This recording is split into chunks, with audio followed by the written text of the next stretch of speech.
My name is Grant Sonnenberg, and I'll be presenting on cause-based marketing in the clothing industry. First, I'd like to touch on the problems surrounding large corporations.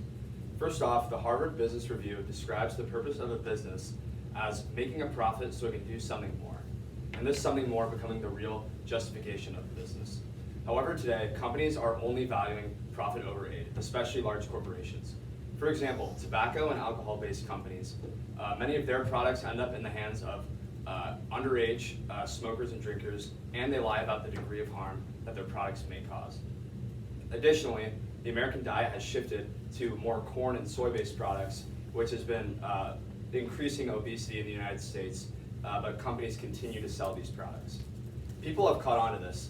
A study from the Pew Research Center in 2022 said that 68% of adults viewed large corporations negatively, while that same population, 86%, viewed small businesses positively. A way that large corporations can shift this negative narrative is through cause-based marketing, a type of marketing campaign in which a for-profit business advocates for a social cause while also increasing profits. I decided to focus my lens on the clothing industry in terms of cause-based marketing for a couple of very important reasons. First off, it addresses a gap in my research. People are less likely to buy a product with a charitable cause when it comes to practical necessities than more luxurious items. Obviously, clothes are a practical necessity, so you can aim to address this gap in research. Secondly, I read the book by the Tom's founder, Blake McCoskey, called Start Something That Matters, where he details how he used cause-based marketing to start his famous shoe brand. This contradicts the first quote, where it's people less likely to buy practical necessities, and he said that his simple business model was able to kind of shift this narrative and make people more likely to buy practical necessities with a cause. Diving into the review of the literature, I'd like to cover some successful examples. Starting off with the first cited example of the Dalton booksellers in the 1980s, where they were able to raise $3 million in the name of erasing illiteracy. Secondly, another example comes in the 2008 earthquake in China, where it was found that market participants reacted positively to the announcements of corporate donations going in aid to the earthquake. Lastly, the Pink Ribbon Foundation, where they use actual pink ribbons to raise awareness and money for women battling breast cancer. Next, my lens of the clothing industry relates strongly to fast fashion, which is low-priced but stylish clothing that companies produce, with collections being introduced continuously and rapidly. These companies are again an example of valuing profit over aid, because not only are these clothes a waste of materials, but they're also made of artificial fibers that take thousands of years to be broken down. These companies need to reduce their negative externalities, or else these changes will become irreversible. Lastly, I'd like to talk about consumers and their role in cause marketing. 70% of consumers want to know what brands are doing to address social and environmental issues. There's also the self-categorization theory, which suggests that consumers may be more inclined to choose causes which they more closely associate with, which is related to another study which found that allowing consumers to select the cause is more likely to enhance perceived personal role and purchase intentions. So these two studies show that basically the cause is very important when it comes to whether the person will buy the product and support the cause. This has all led me to coming up with the research question: what advertising techniques are used by companies who use cause-based marketing in the clothing industry? I'll be performing a qualitative content analysis based on a 1993 study by Carlson, where he reviewed different ads using environmental claims in a similar sort of method. I chose the content analysis for a few important reasons.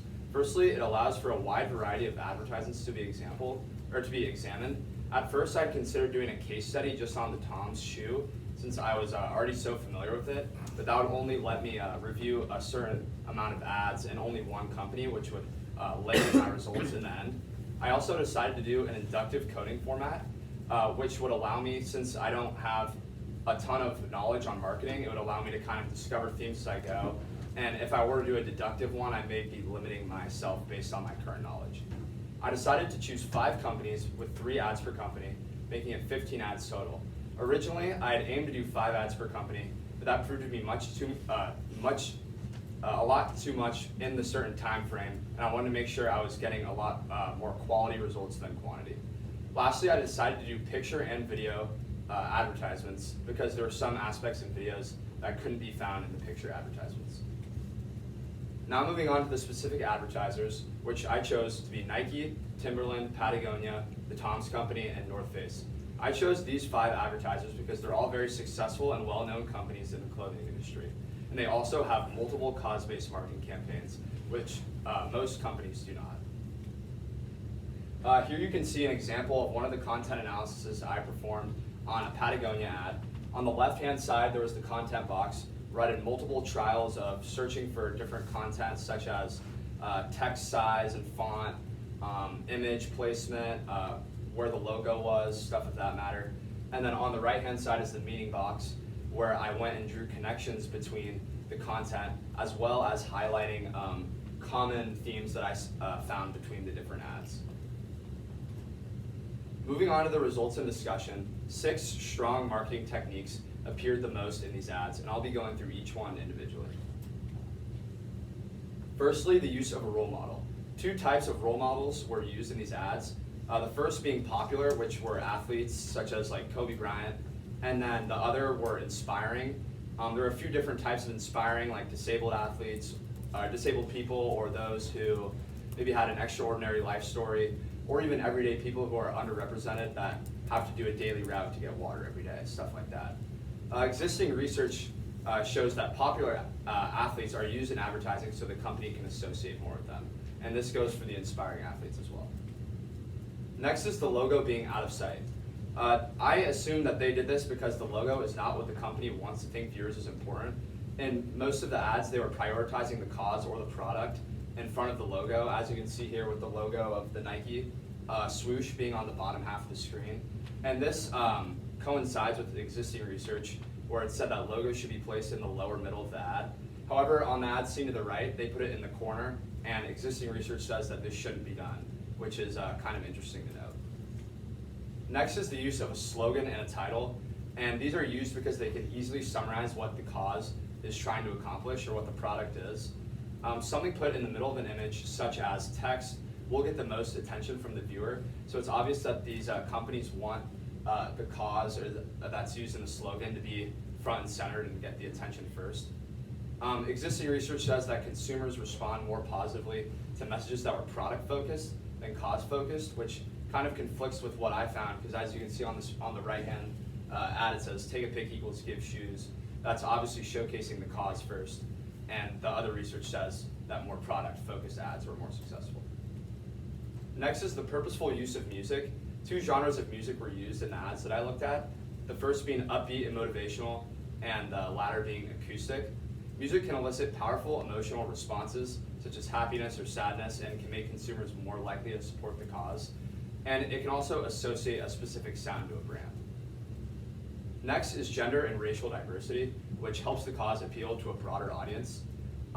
Existing research says that consumers want to see more racial diversity, but it must be genuine representation. So companies need to make sure that they're doing it because they're hiring qualified actors, not just to avoid controversy.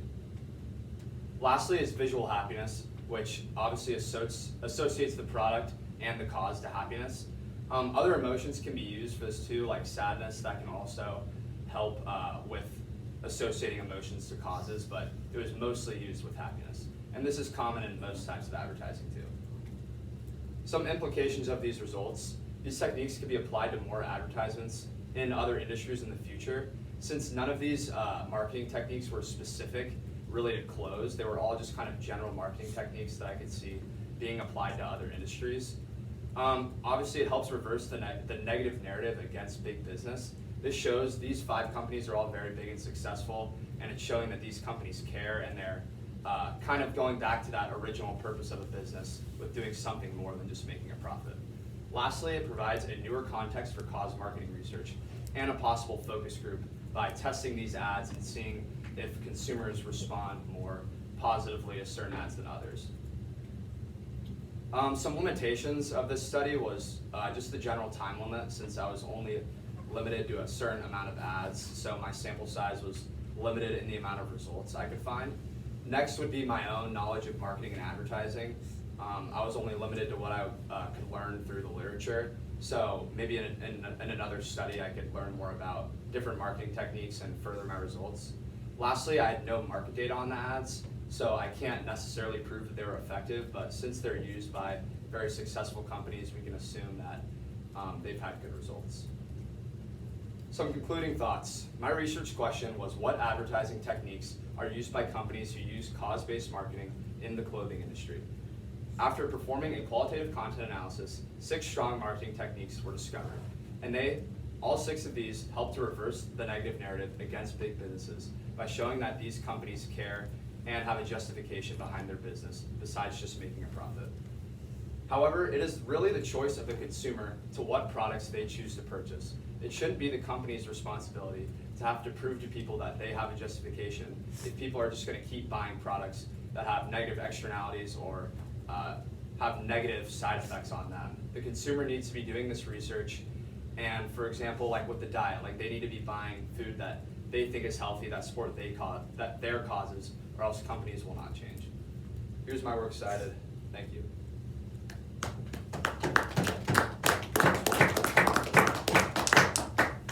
Really nice job, Grant. Okay, we got 3 questions for you, and then we'll wrap this up. So for the first question, tell me about the initial exploration of the scholarly conversation and how that influenced your choice of research question. Yeah, well, I mean, I had mentioned before how I read that book over summer, and that kind of initially taught me what even cause-based marketing was and kind of led me into the clothing industry. So I already had that kind of path set out. But then reviewing other kind of scholarly works, I found that there was a lot of like environmental content analyses on those type of ads, which is why I kind of talked about fast fashion and learned about that and the environmental implications of that, which kind of showed me how important it was for these large corporations to need to adopt some cause-based marketing in order to avoid these environmental consequences. My question would be, what are the real-world implications or consequences related to your findings? Sure. Well, obviously, the hope would be that companies start to adopt some of these similar marketing techniques. As I had kind of mentioned, it's really up to the consumer at the end of the day, but I mean, companies should be caring about what they're doing to have that justification behind just profit. So by adopting these marketing techniques, not only in the clothing industry, but also in other industries such as the food and like substances, that they can like accurately provide information on what effects it will cause and hopefully positive. All right, Grant. If you could revisit your research process, what would you do differently and why? I think I would spend more time. Firstly, I would spend more time on focusing on actual marketing techniques in the research. I think a large majority of my research was focused just kind of exploring the history of cause-based marketing, how like kind of justifying that consumers think it's important.